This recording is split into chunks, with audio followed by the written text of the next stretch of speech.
প্রথম যে জিনিসটা অপিয়ামের আমরা দেখব হচ্ছে অপিয়ামের রোগী সবসময় একটা আনন্দের স্টেটে থাকে। সবসময় অপিয়ামের রোগী একটা আনন্দের স্টেটে থাকে। এখন আনন্দের স্টেট মানে কি?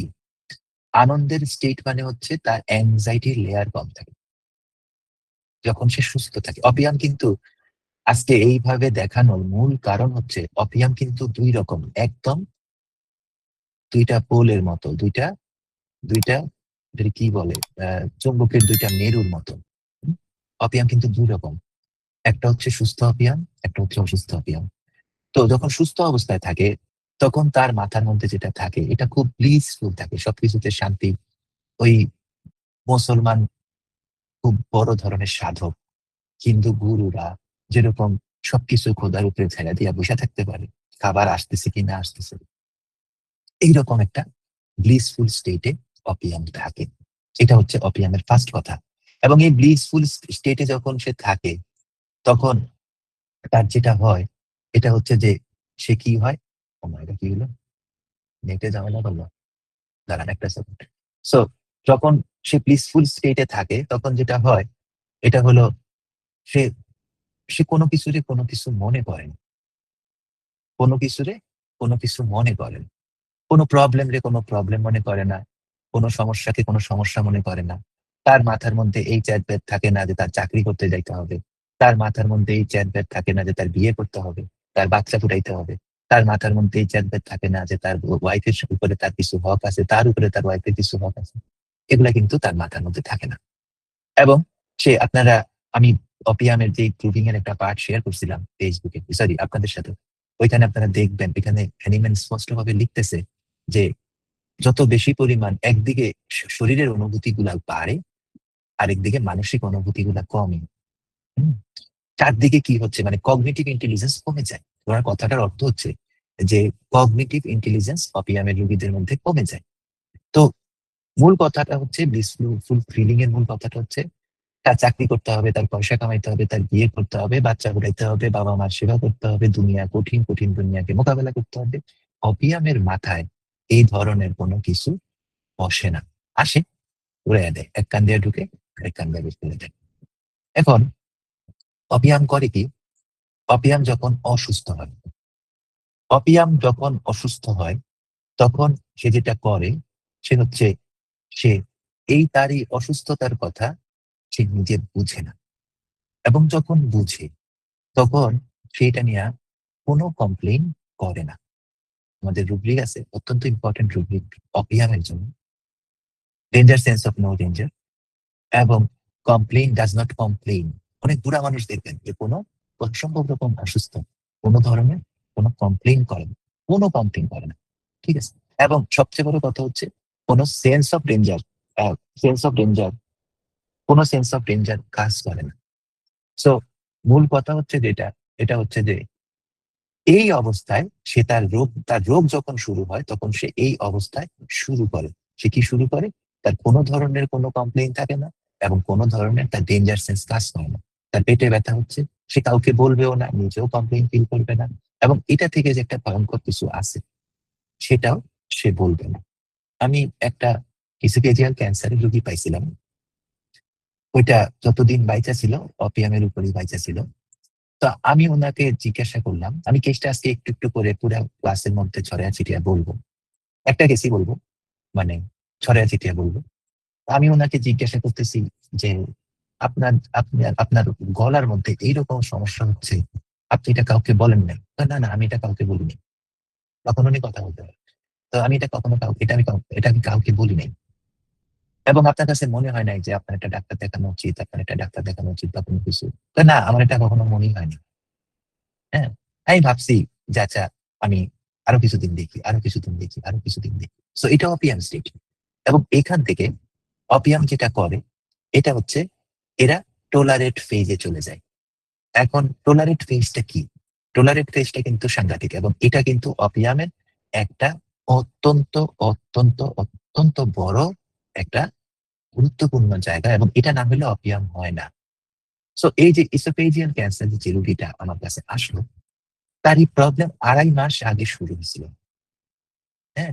২.৫ মাস আগে তার এই গলার প্রবলেম শুরু হয়েছিল এবং ২.৫ মাস পরে তার ফার্স্ট মনে হইছে যে আমি একটা ডাক্তার দেখাই। সে একটা মেডিসিনের ডাক্তার দেখাইছে। তা আমি উনাকে জিজ্ঞাসা করতেছি যে, "ভাই আপনি ২.৫ মাস পরে আপনি মানে ২.৫ মাস পরে এত বড় একটা সমস্যা, এত বাজে, বাজে সিম্পটম ২.৫ মাস পরে আপনি কেন মানে আপনার ২.৫ মাস কেন সময় লাগলো?" তো উনি তখন বলতেছে যে, "আমি অপেক্ষা করতেছিলাম এবং দেখতেছিলাম কি হয়। কোন রোগী যদি আপনাকে বলে যে, আমি আমার রোগ দেখতে, দেখতে অপেক্ষা করতেছিলাম এবং দেখতেছিলাম যে আমার কি হয়, অবশ্যই, অবশ্যই, অবশ্যই ভাববেন এই রোগীটা অবিয়ামের কিনা। এবং তার সাথে সে কি তার কি ক্যারেক্টারিস্টিক্স আসবে? তার ক্যারেক্টারিস্টিক্স আসবে সে আসলে কারো কোনো হেল্প চাইবে না। সে আসলে কোনো হেল্প চাইবে না। অথবা নিজে যে কোনো কারো কাছে যাবে যে আসলে আমার কি হইছে তুমি একটু দেখো। এটা সে করবে না। ask for nothing, just nothing. এই ২.৫ মাস ধরে সে কিন্তু এটা ওয়াচ করছে। এটা কিন্তু তার মনে আছে। এটা তার মনের ভিতরে একটা কোণার ভিতরে জায়গা বইসা আছে। কিন্তু সে কারো কাছে যাবে না। সে এই ২.৫ মাস, ৩ মাস, ১ মাস, ২ মাস, ৩ মাস, হ্যাঁ?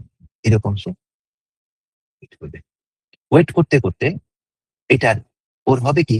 ওর একটা পর্যায়ে গিয়া যেটা হবে, এটা হচ্ছে যে এই টলারেট ফেজ এ যেটা হবে যে সে ডাক্তারের কাছে যখন তার ফ্যামিলির রোগীরা মানুষ সরি যখন তার ফ্যামিলির মানুষরা দেখবে যে এই ছেলেটা বা এই মেয়েটা তো আবার এই আমার হাসব্যান্ড বা আমার ওয়াইফ তো আর পারতেছে না। স্পেশালি পুরুষরা হয় অপিয়ামের রোগী। আমার হাসব্যান্ড বা আমার ওয়াইফ তো পারতেছে না। তখন করবে কি এই জায়গাটা খুব ভালো করে শুনেন। তখন করবে কি সে ডাক্তারের কাছে ওই পরিবারের লোক ভেরি ইম্পোর্টেন্ট পরিবারের লোক তারে ধইরা বাইন্ধা নিয়ে যাবে। ধইরা বাইন্ধা নিয়ে যাওয়ার পরে যেমন আমি আমার রুগীটাকে যখন জিজ্ঞাসা করতেছি, আমি প্রত্যেকটা রুগীকে ২ টা প্রশ্ন অবশ্যই করি যে, "আপনাকে আমার কাছে কে পাঠাইছে এবং আপনার কি হইছে?" রুগীর বলতে হয়। পাশে কেউ থাকলে আমি তাকে চুপ করাইয়া দেই। "আপনার কি হইছে?" আমি শুনতে চাই যে আসলে তার কি হইছে। এটার অনেক বড় ব্যাখ্যা আছে। শুধু আপনার কি হইছে প্রশ্নের ইন্টারপ্রিটেশন এ আমি ২ ঘন্টার একটা লেকচার দিতে পারব। ওইটা ভিন্ন হিসাব। আপনার কি হইছে এবং আপনাকে আমার কাছে কে পাঠাইছে? যখন এই রোগীটা আমাকে বলতেছে যে, "আমার তো তেমন কিছু হয় নাই।" এসোফেজিয়াল ক্যান্সারের রোগীটা আমাকে বলতেছে, "আমার তো তেমন কিছু হয় নাই।" এর মধ্যে কিন্তু তার বায়োপসির জন্য তার বায়োপসি নেওয়া হইছে। তার এন্ডোস্কোপি করা হইছে। এন্ডোস্কোপি কইরা টিস্যু বাইর কইরা তার বায়োপসি নেওয়া হইছে। অপিয়ামের রোগী আমাকে বলতেছে, "আমার কিছু হয় নাই।" কখন? যখন সে খুব সিক তখন। হুম? তার মানে হচ্ছে রোগী আসলে ডাক্তারকে বলবে যে, "আমি সিক।" কিন্তু রোগী যতটা সিক ততটা সে বলবে না। এটা হচ্ছে আমি আপনাদেরকে বলতে চাচ্ছি আরকি। রোগী যতটা সিক, অপিয়ামের রোগী আপনাকে ততটা বলবে না সিক। এবং অ্যা অপিয়ামের রোগী কখনোই যতক্ষণ পর্যন্ত তার ব্যথা যন্ত্রণা সহ্য করতে পারবে, ততক্ষণ পর্যন্ত সে ডাক্তারের কাছে যাবে না। ততক্ষণ পর্যন্ত অপিয়ামের রোগী কোন অবস্থাতেই ডাক্তারের কাছে যাবে না। অপিয়ামের রোগী কখনোই একা ডাক্তারের কাছে যাবে না। কখনোই অপিয়ামের রোগী একা ডাক্তারের কাছে যাবে না। এবং অপিয়ামের রোগী কখনোই নিজের বুদ্ধিতে ডাক্তারের কাছে যাবে না। এই প্রত্যেকটা কথা অনেক ওজনদার কথা। হ্যাঁ?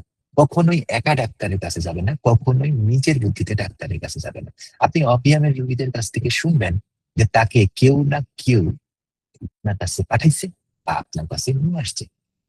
এবং রোগীর অ্যাটেন্ডেন্ট রে যদি আপনি আরো ইলাবোরেট করে বলতে বলেন যে, "বলেন তো এই রোগী কিভাবে আসছে?"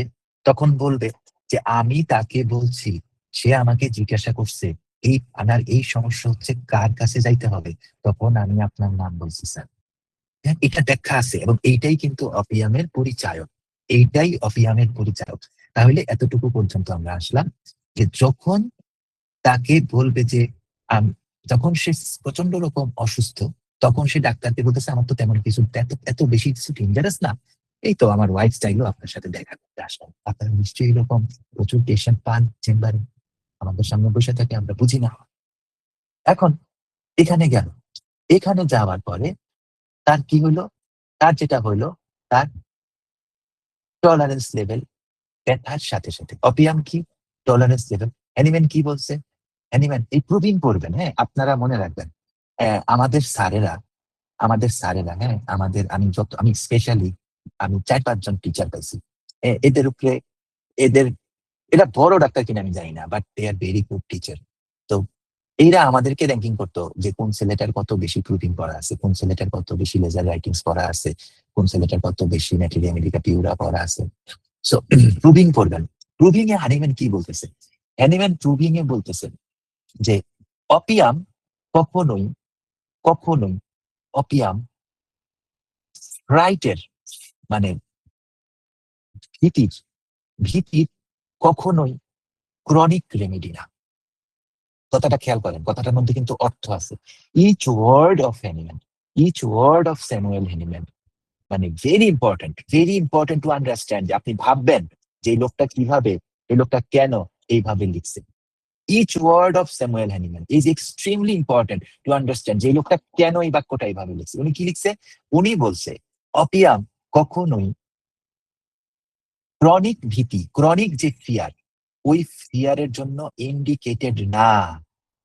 ক্রনিক ফিয়ারের জন্য ইন্ডিকেটেড না। তার মানে হচ্ছে অপিয়াম অ্যাকিউট ফিয়ারের জন্য ইন্ডিকেটেড। তার মানে হচ্ছে অ্যাজ এ প্রুভার ম্যাটেরিয়া মেডিকা বা রেপার্টরি সবচেয়ে ইম্পর্টেন্ট সিমটম গুলা কিন্তু প্রুভিং সিমটম, এবং এটার সাথে ক্লিনিক্যাল সিমটমের কোনো বেল নাই। এটার সাথে কোনো সিমটমের কোনো বেল নাই, অবজারভেশনাল সিমটমের কোনো বেল নেই, প্রুভিং সিমটমের যে বেল আছে।